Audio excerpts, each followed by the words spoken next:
I, 28M, need to get this off my chest. My story starts when I was 8 years old. My mom passed away from a brain aneurysm, leaving just me and my dad Martin, 56M.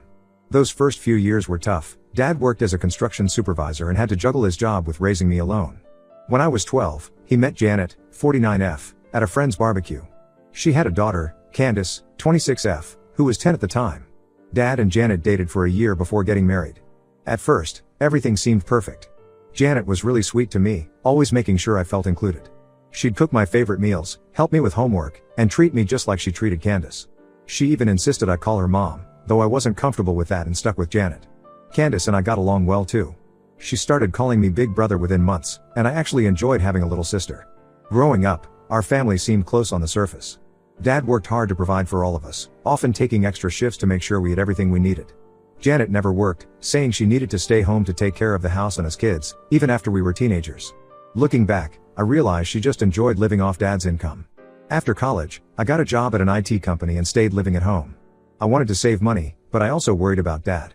His job was physically demanding, and I could see it taking a toll on him. I started contributing to household expenses even though Dad insisted I didn't need to. I paid for groceries, utilities, and even helped with the mortgage sometimes. Candace also lived at home, but her approach was different. She worked part-time at a high-end nail salon, but every penny she earned went to designer clothes, weekend parties, and her expensive beauty treatments. Janet always defended her, saying Candace was young and should enjoy life. Meanwhile, I was paying bills while Candace spent $500 on a purse. The real change came last year when Dad started coughing badly and losing weight. I pushed him to see a doctor, but Janet and Candace said I was overreacting. When he finally went, the diagnosis hit us like a truck: stage 4 lung cancer. The doctors gave him 6 months at most. Those 6 months were the hardest of my life. I took extended leave from work to care for Dad. I drove him to every chemo appointment, managed his medications, and spent nights by his hospital bed. Janet and Candace barely helped. Janet claimed she was too emotionally fragile to handle seeing him sick. Candace was always too busy with her friends or too tired from her part-time job. They'd show up at the hospital for an hour, take some pictures for social media about being there for family, then leave. Dad's medical bills were massive. Insurance covered some, but there was still a lot to pay. I emptied my savings and even took a loan to help cover the costs. When I asked Janet and Candace to contribute, Janet said they were saving their money for emergencies. I later found out their emergencies meant Candace's spa treatments and Janet's shopping trips. Dad fought hard, but the cancer was aggressive. He passed away 3 months ago in his sleep. I was holding his hand when he took his last breath. Janet and Candace were at a restaurant, saying they needed to clear their heads. The day after Dad's funeral, everything changed. Janet asked me to come to the living room for a talk. Candace was there too, looking smug. Janet's sweet stepmom act disappeared completely.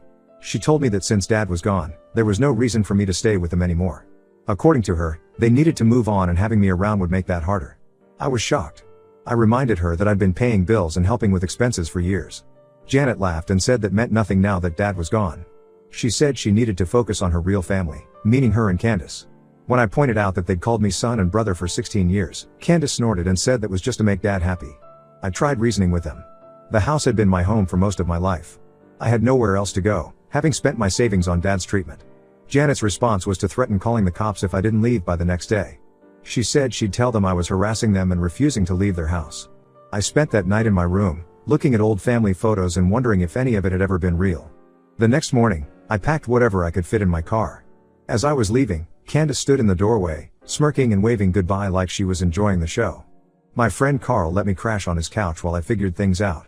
I was struggling financially. The loan payments for Dad's medical bills were eating up most of my salary. Finding an apartment was hard with my credit hit by the medical loans, but Carl helped me deal with landlords and eventually co-signed a lease for me. I went completely no contact with Janet and Candace, blocking them everywhere. I focused on work, got a promotion, and slowly started rebuilding my savings. Carl helped me through the worst days when the betrayal felt fresh and raw. I thought that chapter of my life was over. But last week, something happened that changed everything. Idea for what I did next? Update 1 first, I want to thank everyone for their supportive comments on my last post. Reading your responses helped me realize I wasn't overreacting about Janet and Candace's behavior. A lot has happened in the past 2 weeks, and I need to share it. I was at work last Tuesday, focused on a major software project, when my team lead told me someone was asking for me at reception. I figured it was a delivery or something work-related. Instead, I found Candace standing there, looking nothing like her usual self. Gone were the designer clothes and perfectly styled hair. She was wearing plain jeans and an old sweater, her hair pulled back in a messy ponytail. Her expensive manicure was chipped, and she wasn't wearing her usual full face of makeup. For a moment, I almost didn't recognize her. When she saw me, she burst into tears. Not her usual dramatic crying that she used to do to get Dad to buy her things, but real, messy sobbing. Several of my coworkers were staring, so I took her to the break room to avoid making a scene. She kept apologizing and saying she and Janet needed to talk to me urgently. At first, I refused. I had no interest in getting pulled back into their drama. But Candace kept begging, saying they'd made a terrible mistake and needed to make things right. She looked so desperate that my curiosity got the better of me. I agreed to meet them at a coffee shop after work, mainly because I wanted to know what could make Candace, who'd smirked while watching me pack my things, act this way. When I arrived at the coffee shop, Janet and Candace were already there. Janet looked as different as Candace did. She'd lost weight, had dark circles under her eyes, and was wearing clothes I recognized from years ago instead of her usual expensive outfits. They'd gotten a table in the corner, away from other customers. Janet started crying the moment I sat down. She launched into this long, dramatic speech about how sorry they were and how they'd made a horrible mistake. She said they missed me and wanted me to come back home. Candace kept nodding along, adding comments about how empty the house felt without me and how much they regretted their actions. I sat there silently, watching this performance. It was the same technique they'd used on Dad whenever they wanted something: tears, guilt, and emotional manipulation. I'd seen this show too many times to fall for it. When Janet finally ran out of tears, I asked them what they really wanted. They exchanged nervous looks before Janet admitted the truth. They were drowning in debt. Apparently, Janet had been taking out loans for years without telling Dad. She'd used multiple credit cards and even taken cash advances, all while Dad was working overtime to provide for us. The money went to maintaining their lifestyle: Candace's shopping sprees, Janet's luxury spa memberships, expensive restaurants, and designer everything. When Dad was sick, they hadn't helped with medical bills because they were already struggling to make minimum payments on their credit cards. After his death, things got worse. Without my contribution to household expenses and with their spending habits unchanged, they'd fallen behind on payments. Now creditors were calling constantly, threatening legal action. Janet asked if I could move back and help pay their debts since I had a good job and had gotten a promotion. She had the nerve to say it was the least I could do for family. That's when I laughed. The same people who'd thrown me out saying I wasn't family now wanted me to bail them out. Candace tried to convince me, saying they'd learned their lesson and things would be different this time. Then she accidentally let something slip. They were planning to sell the house to pay off their debts. They thought that by selling Dad's house, which they assumed was now Janet's, they could clear their debts and start fresh. I left the coffee shop immediately and called Dad's lawyer, Mr. Thompson. What he told me changed everything. Dad had transferred the house to my name 2 weeks before he died. He'd done it quietly, not telling Janet or Candace. Mr. Thompson said Dad had been concerned about their spending habits and wanted to make sure I'd have security after he was gone. The irony of the situation hit me hard. Janet and Candace had kicked me out of my own house. They'd been living in property that legally belonged to me while plotting to sell it. Dad had seen through their act and protected me one last time. I sat in my car for a long time after that call, looking at the coffee shop where Janet and Candace were probably still sitting, planning how to manipulate me into helping them. But this time, I had more than just hurt feelings. I had the power to do something about their betrayal. I'm planning my next move carefully. They don't know yet that the house is mine. Ida, if I use this information to teach them a lesson about karma? Update 2. Thanks for all your support and suggestions on my last post. You were right, they needed to face consequences for their actions. Here's what happened in the past month. After discovering the house was legally mine, I met with my lawyer to discuss my options. He confirmed that Dad had made sure everything was properly documented. The house transfer was completely legal, and Dad had even included a letter explaining his reasons. He wrote that he'd noticed Janet and Candace's excessive spending and worried they'd try to sell the house after his death instead of letting me live there. My lawyer helped me prepare an official eviction notice. We sent it via certified mail so they couldn't claim they never received it. The notice gave them 30 days to vacate the property, as required by law. 3 days after they received the notice, Janet started leaving desperate voicemails. She was crying, saying there must be some mistake. When I didn't respond, she and Candace showed up at my apartment.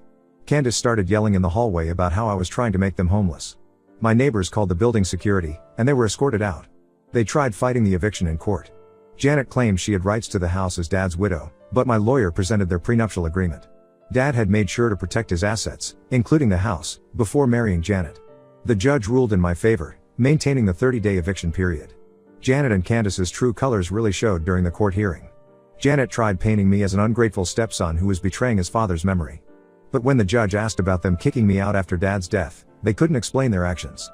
Candace actually said they were emotionally distraught and weren't thinking clearly. The judge didn't buy it. After losing in court, they started reaching out to family friends for help. They spread stories about how I was cruelly throwing them out of their home. But these friends had seen how they treated me during Dad's illness, how they barely helped with his care or medical bills. No one was willing to take their side. Candace's boyfriend, who she'd been living with part-time, dumped her when he learned about their debt situation. Apparently, she'd been using his credit card for shopping without his knowledge. Janet's sister, who we used to visit during holidays, refused to take them in. She told me later that she'd warned Janet about her spending habits for years, but Janet never listened. Yesterday was eviction day. I arrived with my lawyer and a police officer, expecting drama. The house was a mess. They'd clearly stopped taking care of it after Dad died. The garden Dad loved was overgrown, there were water stains on the ceiling from a leak they'd ignored, and the garage was filled with shopping bags and boxes of new clothes, many with tags still attached. While they packed, I found stacks of unopened letters in Dad's office. There were medical bills they'd ignored, collection notices from credit card companies, and even a notice about a lien on Janet's car. They'd been living in denial, hoping I'd come back and fix their problems like I always had before. Janet made one last attempt to stay, offering to pay rent. But given their financial situation and past behavior, I refused. They finally left with just their personal belongings, Janet crying and Candace glaring at me like I was the villain in their story. After they left, Carl helped me walk through the house. We found more evidence of their careless lifestyle, expensive perfumes in the bathroom, designer shoes stuffed in closets, high-end makeup scattered everywhere. Meanwhile, Dad's things, his favorite chair, his books, his tools, had been shoved into the garage like trash. I'm now living in Dad's house again. The place needs a lot of work, but it feels right being here. Janet and Candace are staying at a motel while supposedly looking for an apartment, though their credit and debt situation will make that difficult. They're still trying to contact me through mutual friends, switching between begging for another chance and accusing me of ruining their lives. But I'm done feeling guilty about their problems. They made their choices, and now they're facing the consequences. Dad protected me one last time by making sure I'd have the house, and I won't let his final act of love go to waste. Update 3: Many people have been messaging me asking for another update, so here's what's happened in the last 6 months. After Janet and Candace left, I took a week off work to start fixing up the house. The damage from their neglect was worse than I initially thought. The roof leaked in 3 places, the kitchen sink had a major plumbing issue they'd ignored, and the hardwood floors Dad had installed himself were warped from water damage. Carl helped me interview contractors and get estimates. The repairs cost a significant chunk of my savings, but it was worth it.